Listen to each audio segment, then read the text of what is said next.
Siempre tenemos que acercarnos a Dios, acercarnos en oración, y Él se ocupa de todas nuestras necesidades. Él nunca nos abandona. Dios siempre permanece fiel. Él nunca nos deja libres, nunca nos deja a la deriva. Los hombres sí te dejan a la deriva, pero Dios jamás.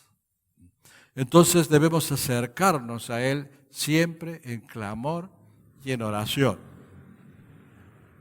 Confiadamente, confiando en su amor, en su misericordia y en su poder.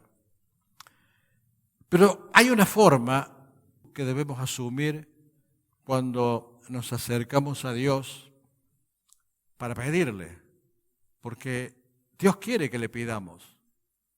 Dios quiere que le ofrendemos nuestras alabanzas, nuestra adoración, pero también que hablemos con Él, que le pidamos, que clamemos, que roguemos. Ahora depende de cómo lo hacemos.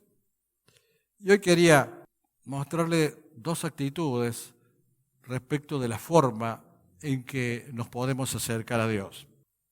Vamos a leer a Juan, el Evangelio según San Juan, capítulo 4, desde el versículo 46. Dice: vino pues Jesús otra vez a Caná de Galilea, donde había convertido el agua en vino. Y había en Capernaum un oficial del rey cuyo hijo estaba enfermo. Bueno, Jesús había realizado ya su primer milagro.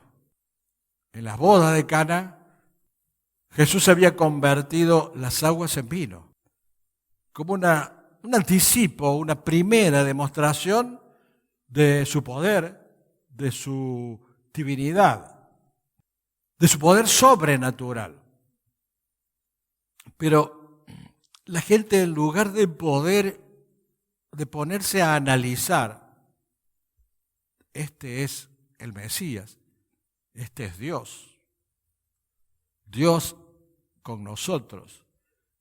Dios está aquí. Él nos trae vida, Él nos trae salvación. Empezaron a seguirlo por los milagros. Vieron el primer milagro y quizás este oficial del rey, habiendo conocido de ese milagro y quizás de algunos otros, y empezó a buscarlo justamente por los milagros, por lo que Dios podría hacer por él y no por lo que además él podría hacer por Dios y para Dios.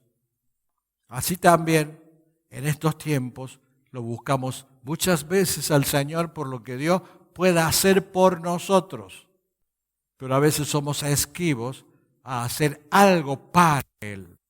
Dice Juan 2:23, estando en Jerusalén en la fiesta de la Pascua, muchos creyeron en su nombre, viendo las señales que hacía.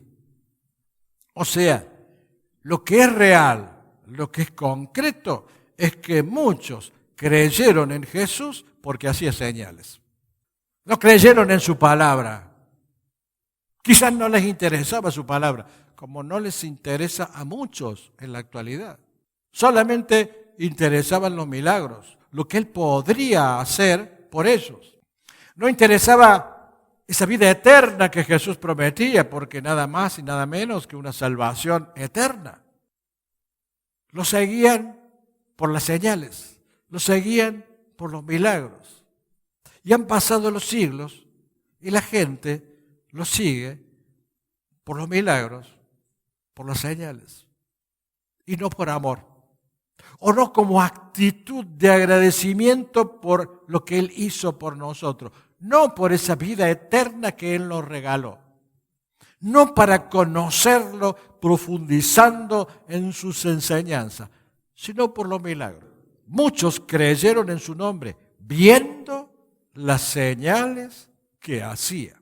O sea, creyeron porque veían las señales.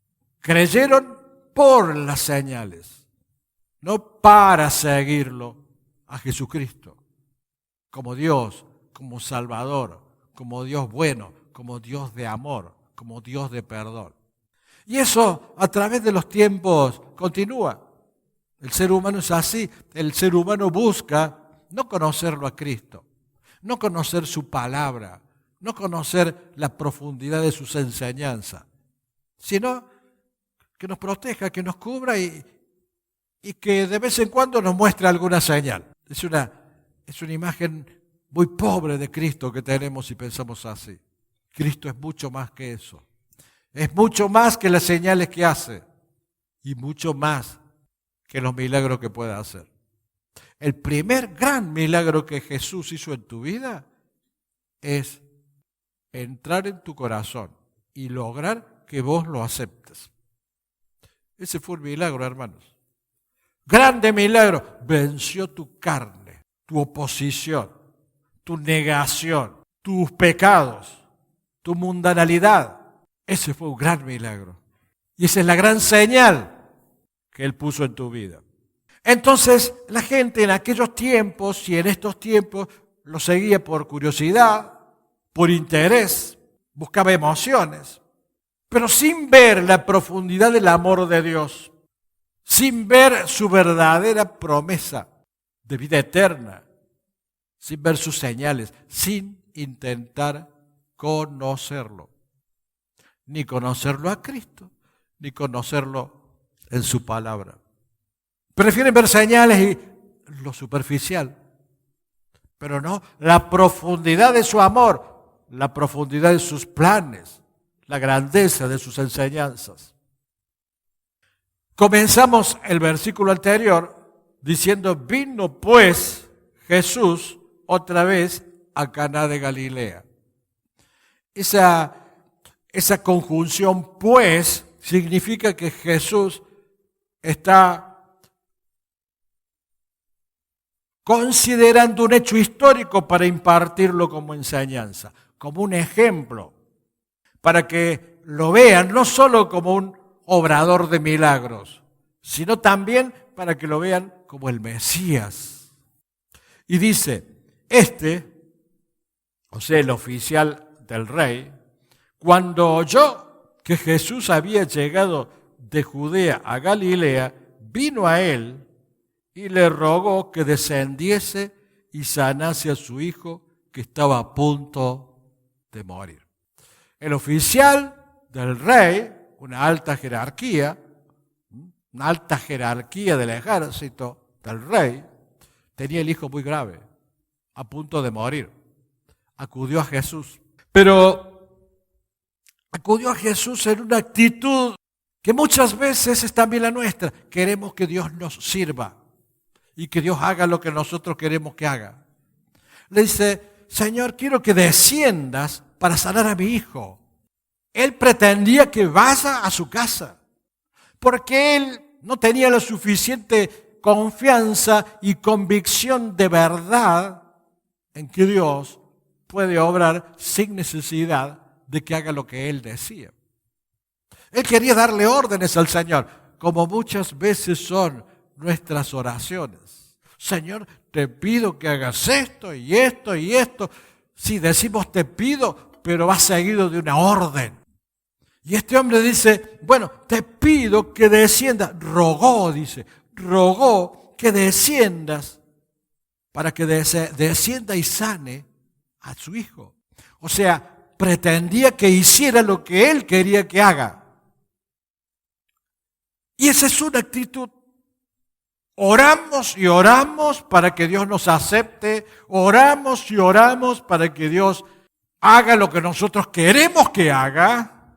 Y guay, que no nos pida que nos sujetemos a su voluntad. Queremos que Dios obedezca a nuestros anhelos, a nuestros deseos. a nuestra forma de entender y ver la vida. Y Dios es inmensamente mucho más sabio que nosotros. Entonces, a veces tenemos ese tipo de oraciones en nosotros, como esta del oficial del rey. Ven a mi casa, desciende, sana a mi hijo. Entonces, esa es una actitud que tenemos también durante las oraciones que hacemos al Señor, de imponerle cosas. Y en eso tenemos que tener en evidencia de que esa actitud no es una actitud de humildad, de sumisión. En el fondo es una actitud orgullosa ante el mismo Dios, de pretender decirle lo que tiene que hacer. Y Capernaum estaba a 25 kilómetros de donde estaba Jesús. O sea que este oficial le dice, bueno, Señor, camina 25 kilómetros, así lo sanas a mi hijo. No es que no quisiera hacerlo, que no pudiera hacerlo, Señor, porque había que hacerlo caminando. Pero simplemente sus pretensiones eran de tenerlo a Dios como siervo suyo, o que haga lo que él decía. Y oyó que Jesús llegó de Judea a Galilea y vino a él. Él rogó, dice, que fuese a Capernaum y sanase a su hijo. Rogar quiere decir que imploró repetidas veces. O sea, este oficial del rey rogó, imploró, suplicó varias veces, muchas veces ante Jesús. Entonces Jesús le dijo, si no viereis señales y prodigios, no creeréis. Si no ves señales, si no ves prodigios, no crees. Vos venís por las señales, vos venís por los prodigios y venís para que yo vaya. Si no ves eso, no crees. El oficial del rey le dijo, Señor, desciende antes que mi hijo muera. Tuvo que suplicar ante el hijo del carpintero, el oficial del rey. Era lógico que tuviera esa ansiedad.